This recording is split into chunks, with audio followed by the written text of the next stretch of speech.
Welcome everybody. Today we are going to create a still life inspired by Paul Cezanne's still life paintings of apples. Yours might turn out like mine or a little bit different, and that's okay. But today we're going to learn about how to set up a still life. So the first thing you're going to do is start with a clean piece of paper. It could be any paper that you have at home, and you can use any materials that you have available to you.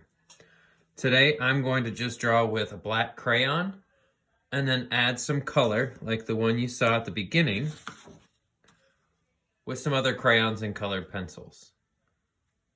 The choice is up to you as far as how you color it and finish it. But today, for this video, we're going to just be concentrating on the drawing part. Once you have your clean sheet of paper in front of you, you want to work with your paper turned to landscape. That is the long way. We don't want it this way, okay? So make sure you have your paper so that it's really long from left to right and kind of shorter from up and down ways or vertically. We're going to start by using some things we already know how to do, like making a straight line. So we're going to start in the middle of our paper and work across with a straight line. Our line doesn't have to go off the paper and should kind of stay in the middle, but we want it to be extra long. This is going to be the bowl that our apples sit in. Paul Cezanne liked to add things like apples and plates to his still life to give the subject matter a little bit more variety than just apples. Next, we're going to use a curved line. If it's difficult for you to make a U shape, you can always make a rainbow shape and then turn your paper upside down. Since that's a little bit easier, I'm going to show you that way. First, we're going to go up and over to the other side of our line. And then we're going to turn our paper so that it looks like this. Now, a lot of times, bowls have feet because a bowl shaped like this would kind of wobble, and we don't want to lose or spill our apples, right? So the next thing we're going to do is make a line that goes down and another line that goes down. And then with another horizontal line, we're going to connect the two. I like to give mine just a little bit of a curve so that it looks like that. But if you want to make it straight, my first example also uses a straight line. So that's totally up to you. In the video on the PowerPoint, you may have seen the artist who was instructing use something circular in order to help trace a circle. You can do that, but I also would suggest trying it by hand first of all, okay? The reason why, one, it helps you become a better artist, and two, apples are not perfectly circular, okay?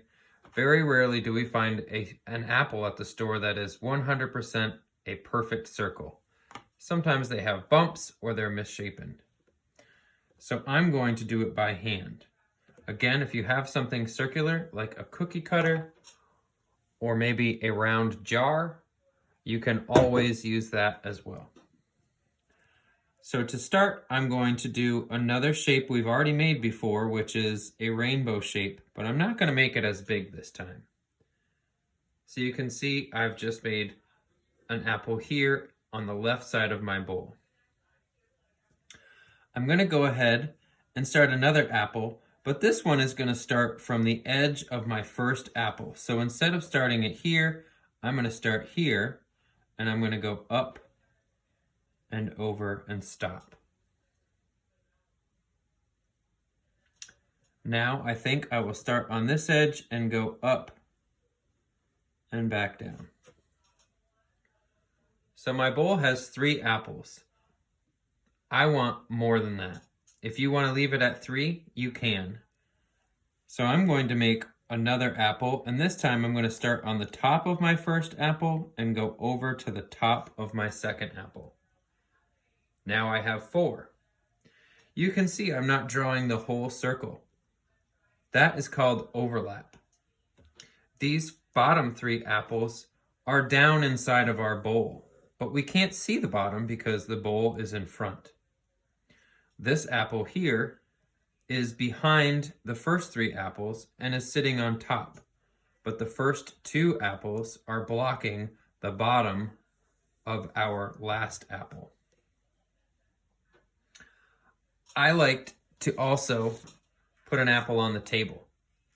I think that adds to the still life, and maybe this one just fell out. Who knows? You can make up that story as you go.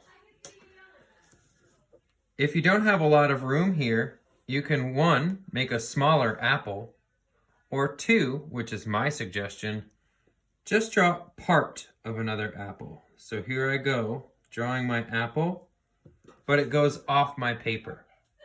That's okay. We only see the part of the apple that is on the paper. Now that we have the apples and the bowl and the apple that's on the table done, we need to make a line so that it looks like there's a table there. So the very last step before you get to start coloring and designing your bowl is to draw a straight line again. This time it's going to go across your paper. It's going to stop when it touches anything that you've already drawn. And then it's going to continue until it goes off the other side of the paper. Again, we are using overlap. The back edge of our table is behind our bowl of apples. And we know this because it stops when it gets to an apple and continues. So that line is really there, but we just don't see it. If you look at my picture, I decided to put a texture on the table. Maybe your table has a polka dot tablecloth on it.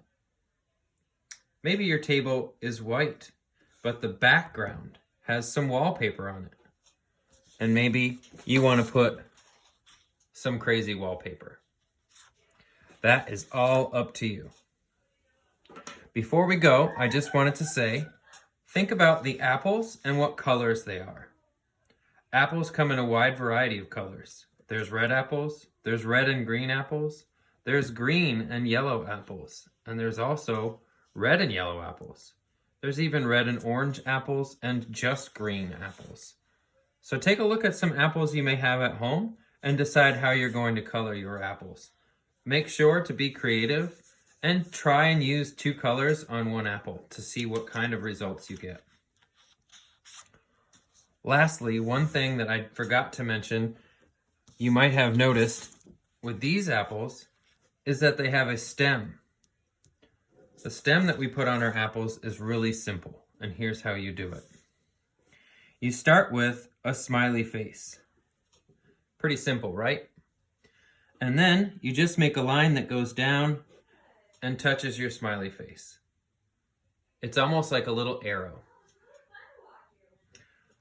You can put this on all of your apples, and you can make it in different places because apples don't always sit with their stem facing up, do they?